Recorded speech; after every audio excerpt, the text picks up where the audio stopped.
Let's take a moment to have a conversation about competitive tenacity and the discipline it takes to achieve it on a professional level. In today's job market, many veterans of the field are competing with the youngsters and the newbies for the same prime-time real estate when it comes to employment.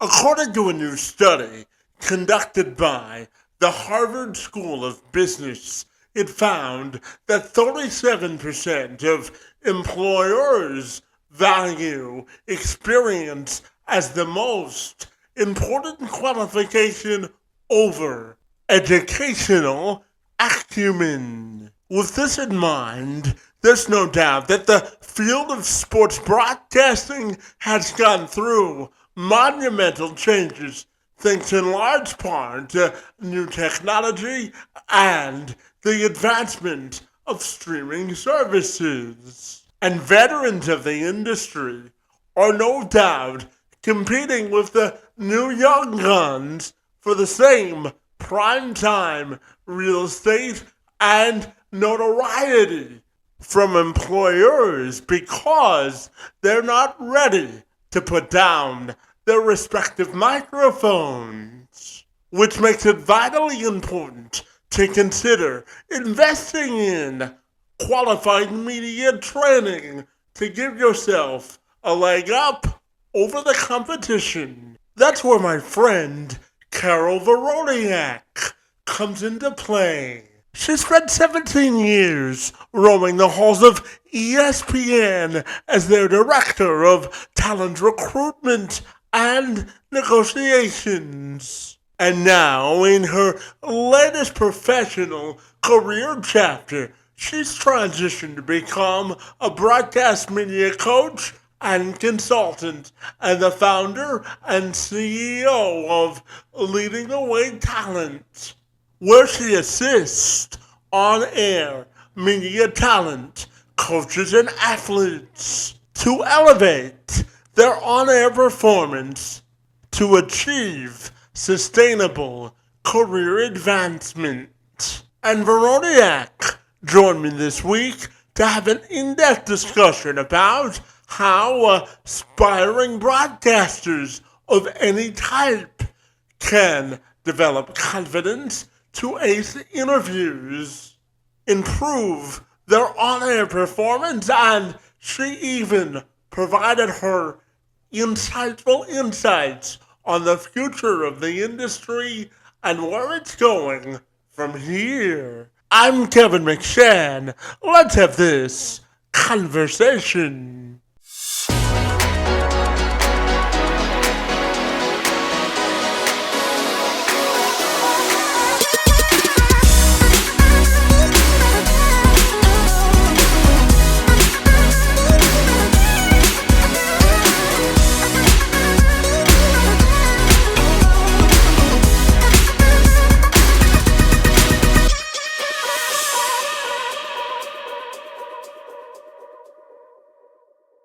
Carol, if you're ready, I'll take a moment to welcome you to the program. And I'm super excited to learn how to help athletes and other professionals level up their broadcasting game. Great to see you this afternoon, and thanks so much for being here. Yeah, thanks for having me on, Kevin. I appreciate it. Absolutely. Now, Carol, I know that your passion and purpose is helping professionals and athletes specifically level up their broadcasting game so that they can get booked and hired as broadcasters. So I'm wondering if we can start our conversation by you telling me what makes you so fabulous and why you love what you do. Oh, sure. Yeah, no, I've loved being able to start leading the way talent over the last, it's almost 18 months now. But what I try to do, Kevin, is I try to help broadcasters or people who want to be broadcasters, give them the tools and the feedback needed to improve in a variety of ways. So I like to use the formula inform, excite, entertain. So most broadcasters are doing at least one of those things, two of those things, but I've found that the people who are doing the combination of all three, informing, exciting, and entertaining, are the ones who I really love to listen to. So the other area that I like to help people improve are, they actually all happen to start with C. And so it's the areas of command, confidence, care, connection, conversational, and curiosity. And then for analysts, I think it's very important to be able to be critical as well. So all those C's, those are the areas, and that's sort of my rating scale on how I help assess people and help them improve. Absolutely. And Carol, I want to dive into the confidence and being critical of your own performance because, when I was a little guy, I always wanted to be a sports reporter. And when I look back at my stories in college to where I am now, I cringe some days because confidence in college isn't what would be when you're a professional. So tell me about building confidence because that's a big part about being a broadcaster, isn't it? Oh, absolutely. So for most people, it's going to come with practice, right? It's going to be reps, practice, practice, practice. But you also need to be practicing well. And so what I tell people, especially at the start of their career, to develop that confidence is take the gigs that come your way, even if they're unpaid. Be a guest on a radio show, be a guest on a podcast. So as people start to get more and more reps, developing their own voice is something that's going to help them once they're behind the scenes and, they need to audible or they need to be doing live sports. Live sports is not for the weak. So I always tell the play-by-play folks who I work with, I really think that some of the hardest jobs in sports are being a play-by-play announcer or hosting a live radio show that's 3 to 4 hours long. So it just takes a lot of energy, a lot of preparation, but that confidence is going to come with more and more reps. Yeah, absolutely. And, Carol, outside of hosting this podcast, I'm also a professional speaker and I get paid for people to listen to my own personal story because, Carol, at the age of 9, I was told by a doctor that I wouldn't be able to walk for the rest of my life because of my cerebral palsy. I was born with cerebral palsy, and I always tell people that I use my disability as my competitive advantage. So, circling the question back to you, I'm curious, how much do you encourage the people that you work with to lean into their personal story? Because that can help them make money too, can't it? Yeah, absolutely. So for me, that ability to be relatable, that's the connection piece that I was talking about in the C's, right? So being able to make a connection with not only the audience, but their booth partner, or their co-host if they're on a show.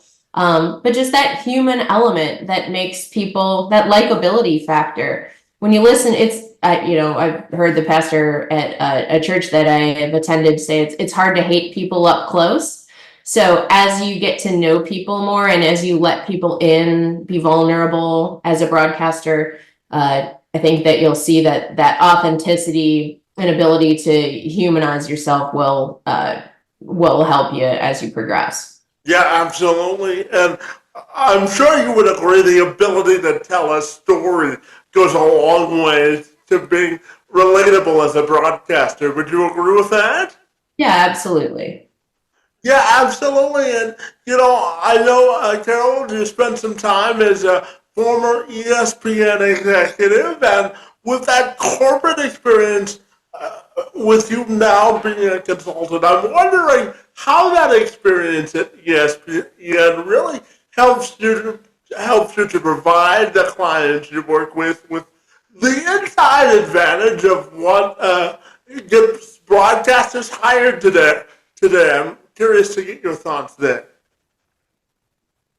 So, I always tell people, I give people my history up front that I was at ESPN for 17 and a half years, but I'm also very upfront that I haven't worked there in 2.5 years as well. So I can give them information based on the time that I was at ESPN, and then I'm still close with agents, and I've made new relationships with people outside of ESPN to be able to direct people who are looking to advance in the right area. So, but I'm also very honest with people, Kevin. Like, if I've had people ask to have a kind introduction to ESPN after one session with me, and that's not the sort of service that I'm offering. I'm offering consultation to try and help people improve. And if I feel like it's going to be mutually beneficial for a network and a talent to know one another, I'm happy to make that connection, but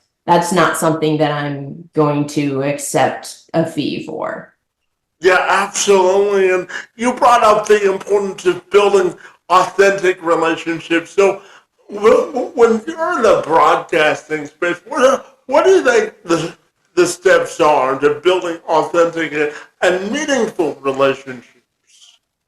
Sure. So I tell people too that it's to be able to build an authentic, you're not going to be able to build an authentic and meaningful relationship with everybody. I mean, it's show business, right? It's not show friends. So there is a business element to many relationships. But so I think being upfront and not necessarily trying to paint the picture that you're looking to be new friends, but that if you're confident enough that you can provide a service for a network or a school or a broadcasting platform, that you would love to take 10 minutes of their time to connect to see how you might be able to fit in with their already strong team of talent. So I'm a firm believer in being upfront, and I feel like that genuine honesty about what you're looking to provide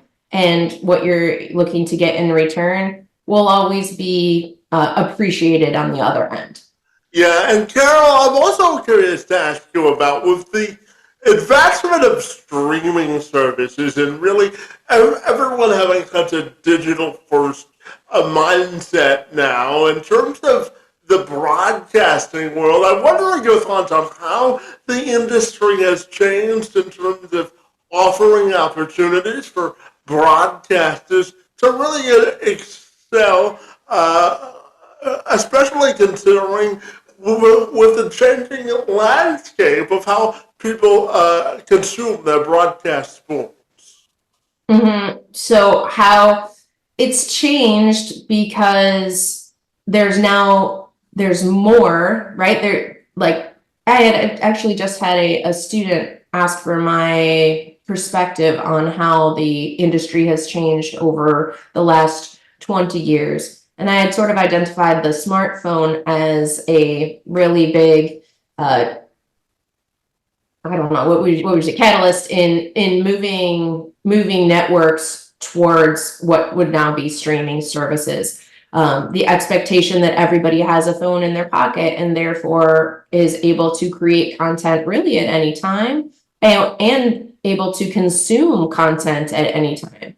So I think it's offering people many more opportunities to take their on-air skills and apply them. But also what's happened in the industry over the last 5 years or so is with the economy and with everybody looking at bottom lines, a lot of really talented on-air folks have been let go from top tier companies. And so now more so people who are up and coming in the broadcast industry are now competing with seasoned talent who are out of work and who still aren't ready to hang it up yet. And so while we have all these different platforms to be able to do our work, it's still a very popular profession, and there's a lot of very talented people out there applying for the jobs. It's not impossible, but I think it's very important for people to know the very deep pool that they're entering. Yeah, absolutely. So, with that in mind, I'm curious to ask you about advice you would have for first-time broadcasters as they look to compete with their more seasoned counterparts. What would be your advice there? Um, well, are these people competing for jobs, or are they already do they already have jobs? What in your scenario, what's We your can take it both ways if you want. You can answer it both ways if you want. Yeah. So I think that it's important to, and one of the things that I do with my consulting services is I ask people, who do you like to listen to? Who are your favorite broadcasters?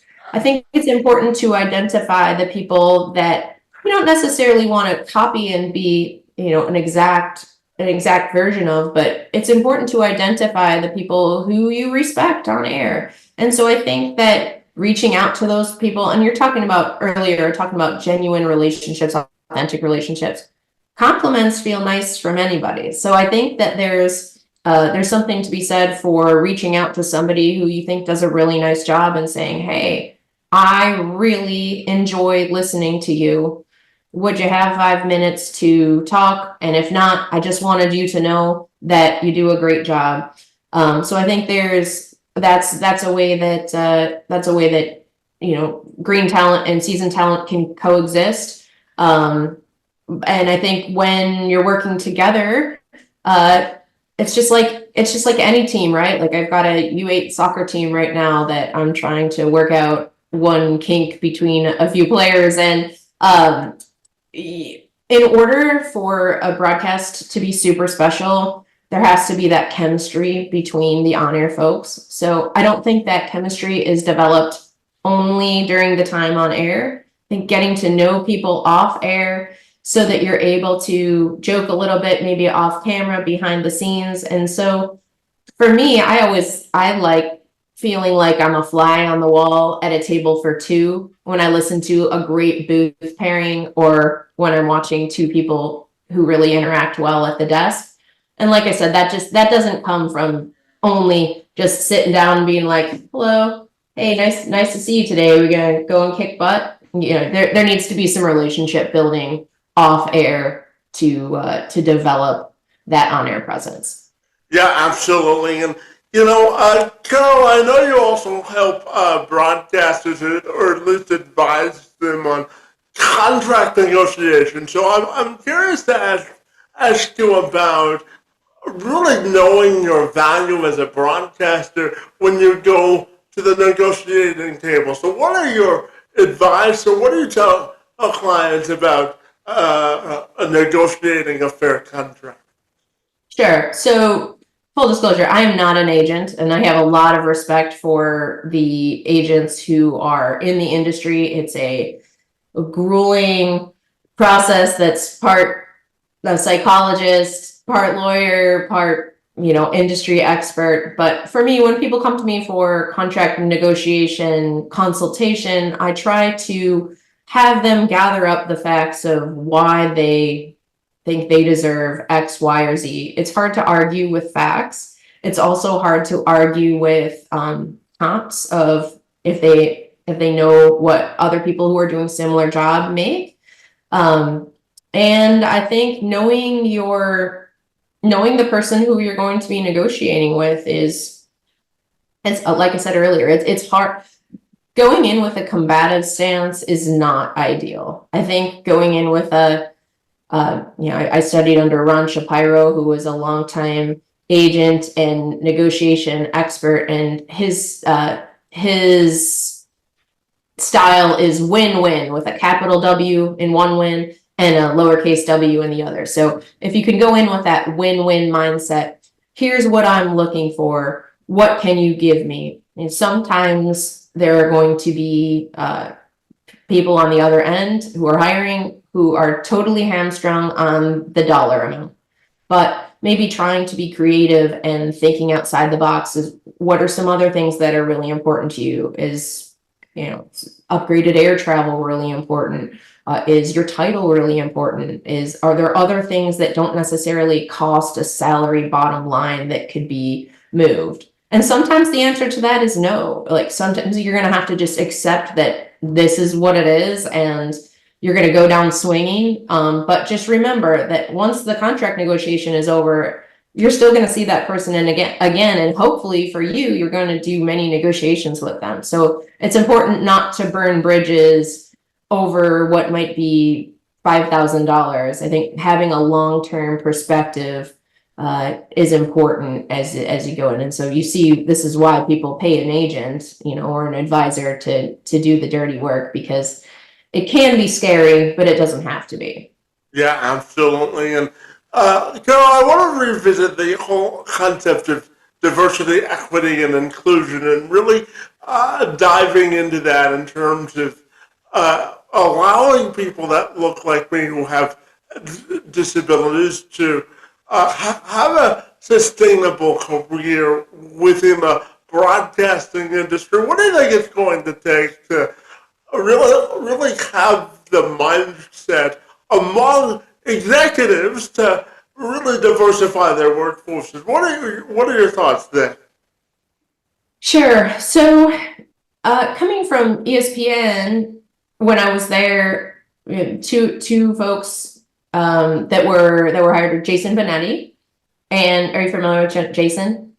Jason, yeah, he's the new play-by-play voice of the Tigers. I'm a huge Tigers fan, so That's right. absolutely, yeah. That's right. So ESPN, so just Jason was with ESPN as well. And then when I was there, we hired Victoria Arlen, who, when I hired her at ESPN, she was in a wheelchair, and she, we worked around certain modifications that she needed for travel or whatnot. And so that was new, that was newer. And I believe that was maybe 2015, 2016-ish. I can't remember exactly. But yeah, it's hard, right? Because it's TV, and broadcasting is a visual and an audio medium. So you need to make sure that the people that you're putting on air are going to be able to be heard and seen. But you know what, Kevin? I just saw on LinkedIn that NBC Sports is partnering with Making Spaces, I believe it's called, or Making Spaces. Check it out. But NBC is putting on like a program to incorporate talent that have disabilities, and allowing them like a free power course, and then allowing them to upload their reel once they're done. And then those reels are going to be considered for potentially jobs moving forward. So check that out. But that was something that I saw that was, it's exciting news for all #disabled sports broadcasters, TV hosts, para-athletes, and Paralympians. Making Space has partnered with NBC Sports to launch a free course on becoming a TV sports host. Learn more by checking out the graphics below, or apply now at making.space.com, which is cool.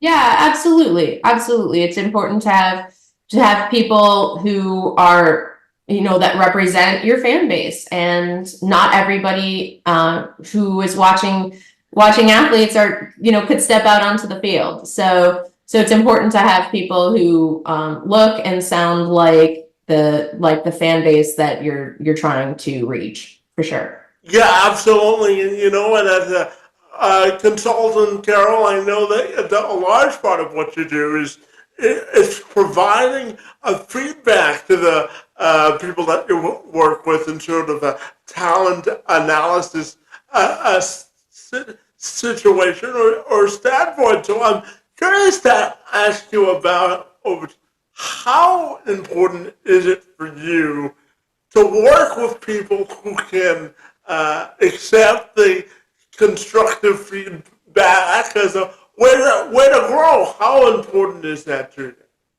Oh, sure. Well, the difference between this as a role within ESPN and starting a company where people are literally paying me money to hear the truth, and to hear my opinion, I think it's obviously very important that people come with an open mind. But I also make people fill out a sheet, and one of the questions are, what are your expectations? I'm going to give my brother a nod for that, because he told me that I should be asking that, and he's a smart guy, so I have to listen to him. But what are the expectations that you have of me during this consultation. And so anytime somebody writes, look, I'm looking for brutal honesty, give it to me straight, I need to know where I stand, I'm going to do that anyway. But especially when somebody writes that in their intake form and gives me permission, you know, there are a lot of people that you know, especially on social media, right, that will come at broadcasters because they're front facing, you know, with negative things to say. But I always like to say that my tagline is brutal honesty from the heart. So that's why I offer a call in addition to providing the feedback, so that we can go over what that feedback is, so that they can hear in my voice, you know, what I mean, because I truly am invested in trying to help people get better. And that's, you know, that was the reason for starting this business. Yeah, absolutely. And, you know, when we talk about interview preparation for broadcasters, it's a little bit different than your typical interview because when you're looking to hire broadcasters, obviously you're looking for personality and fit. And as you said earlier, people can tell whether you're stiff or authentic as a broadcaster. So I'm curious, what sort of strategies do you work with broadcasters with when it comes to preparing them for an interview? Tell me more. For an interview that is on which side? Sorry, go. Can you say that again? Yeah, just preparing for a general job interview as a broadcaster. It's a little bit different because obviously you're looking for people with personality, right? So I'm curious, when you prepare any broadcaster for a job interview, I'm curious, are there any general strategies that you rely on in order for them to have a successful interview? Sure. So I haven't done a ton of that, but if let's say I was prepping somebody for a sports center interview that they were gonna, if ESPN was hiring for a sports center interview, I'd try to I tried to go over what some of the elements might be. For a general, it's broadcasting is a little different.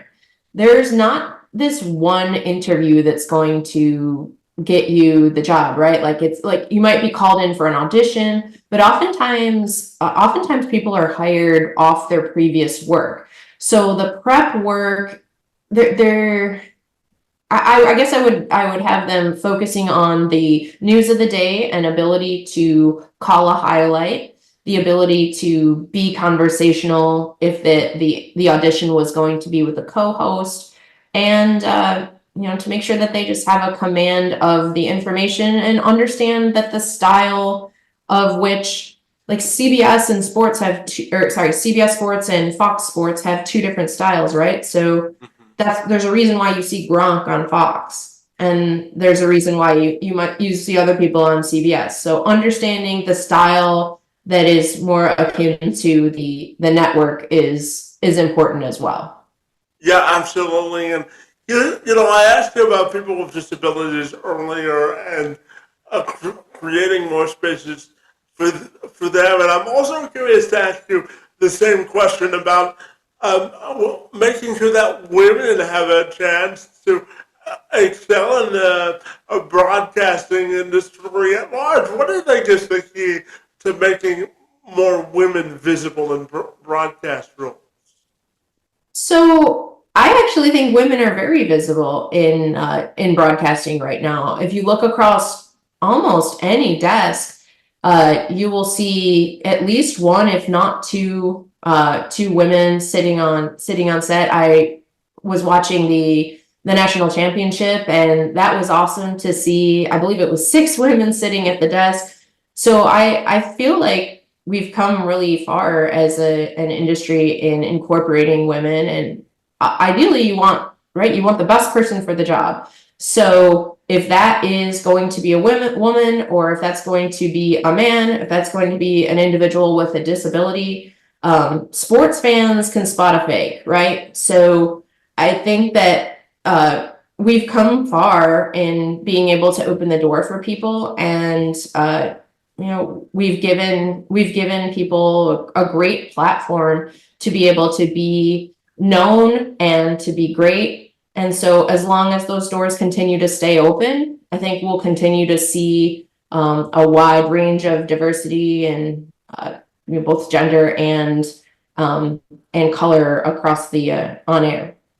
Yeah, and Carol, you and I both know that broadcasting isn't for everyone. Just because you're a former athlete or a coach doesn't automatically mean that you'll be a good broadcaster. So tell me, what are some of the questions that coaches and athletes should ask themselves before diving into wanting to get into the broadcasting industry? Sure. First question is, have you made enough money on the field to retire comfortably? Because the behind the scenes pay is not the same as when you're on the field. I mean, jokes aside, I do think that I think there should be an awareness that TV money, aside from maybe the top 5 people whose salaries are widely known, is a nice, comfortable living, but it's also going to be a grind for people. Are you ready, as an athlete or as a coach who've been away from your family? Are you ready to continue to be away from your family? Because as you know, sports are played on nights and weekends, and sports shows are produced at the same time. And oftentimes they'll be in an area that is not, if somebody lives in Texas and they're looking to work for ESPN or they're looking to work for NFL Network, well, you need to move to, if NFL Network is going to hire you to be a studio analyst, you need to be in Los Angeles to be on the shows, unless they're going to bring you on remotely regularly. If you're looking to move, if you're looking to be on ESPN regularly, there's going to be regular trips that need to go to Bristol, Connecticut. So I think, being able to work hard, and can you comfortably take a stance? That's that critical piece that I was talking about at the beginning, because what networks are hiring color or coaches and athletes for is their perspective and their opinion. So if you're having a hard time being able to take a stance comfortably, I don't think this job is for you. Yeah, absolutely. And Carol, I've got 2 questions left for you. And the first has to do with following your instincts as a broadcaster. And how important do you think that is? Well, I guess it depends on who you are, right? We don't all have the same instincts, and that's the reason why there's. But I following your instincts. That sort of depends on where your moral compass is. I think being prepared and making sure that you're in line with what your company is expecting of you is probably important. I don't know if that was the right answer there, but I don't know. Gut instincts are going to kick in when live sports happen, or when things don't go as planned. But I don't have a good one for you on that one, Kevin. Sorry. Yeah, no problem. And my final question for you has to do with legacy and how you want your personal and professional legacy to be defined. And I'm also curious to know where your individual passion for sports comes from yourself. Tell me more. Okay, that was a 2-part question, and I advise people not to ask the 2-part question, because those were both really important questions. So I'll start with, you asked me about the legacy, right? Yeah. Yeah. Okay. So I want people to remember me as, a good and faithful servant of Jesus, and somebody who genuinely cared about their future and helping them succeed. So that's my family, that's professionally, that's my friends. And so that is how I hope that I'm remembered when I'm gone. And I really can't go any deeper than that, because that's really the heart of it for me. But and then you asked, where did my love of sports come from? Was that the other one? Yeah, that's correct. Yeah. Okay. So growing up, I was part of my dad loved, and we lived in the Chicago suburbs. So my dad loved the Sox, the Bulls, the Blackhawks, the Bears. And so there was always sports on TV for us. And so, we also grew up across the street from a golf course, but it wasn't like a posh golf course. This was like your public golf course, but it was great because I was able to go across the street and hit balls.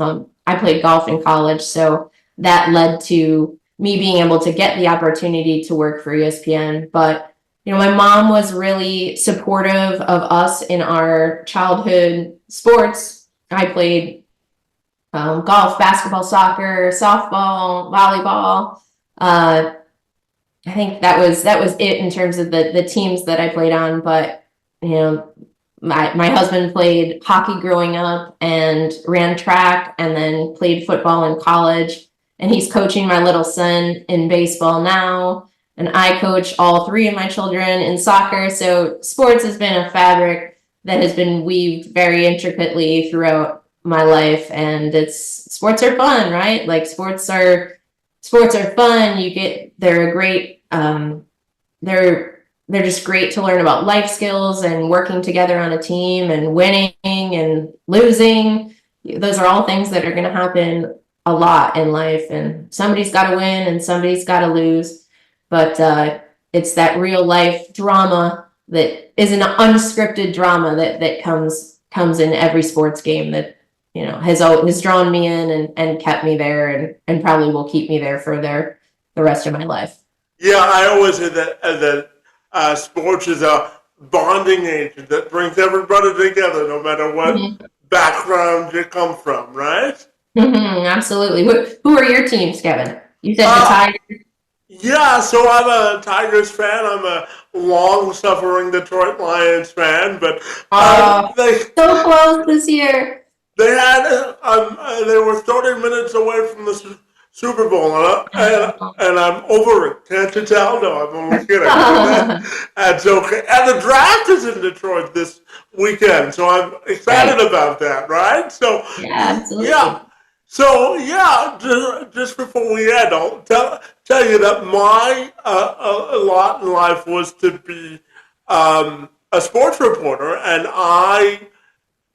when I graduated college in 2010, Carol, and I was told when I went to job interviews because of my disability, news directors and those in higher ups for hiring me to become a broadcaster. They told me at the time that they viewed my disability as a liability. So I use that experience now as a speaker to get paid to talk to organizations about how to create an inclusive culture. So my love of sports and helping people has helped me to make my own money and sort of reinvent myself as a broadcaster and a speaker, because life is always about a learning lesson, right? So that's where my passion for sports comes from. No, thanks. Thanks for sharing that. And I love that you have been able to turn your experience into a passion and a career forward. And I think that I wish you lots and lots of success with the Let's Have This Conversation podcast and whatever else you do, because you have a great heart and a great spirit, and it shines through in your preparation and how you execute, Kevin. So Well, I appreciate you saying that. And just before we say goodbye to each other, if people want to get connected with you and the great work that you do, what's the best way they can do that?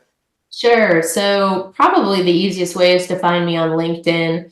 I don't have a website set it up just yet, but there's been a lot of people who've just been coming to me organically. It's been great, but it's on the list. So you can find me just my first name and last name, Carol Voronyak, and the company is Leading the Way Talent. And you can just send me an email.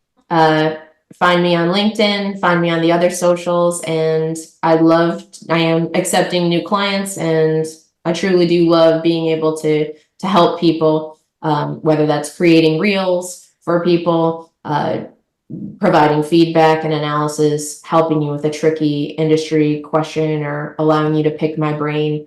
Those are just some of the services that I could help people, but yeah, look me up, find me. Absolutely. Well, Carol, as an old and current sports junkie, my friend, I love this conversation. I want to commend you for the work that you've done to inclusify the world of sports and business and everything in between, my friend. I want you to continue the great work that you're doing, and I want to thank you for engaging in conversation with me this afternoon. It's most appreciated. Yes, you're welcome. You have a great rest of the day.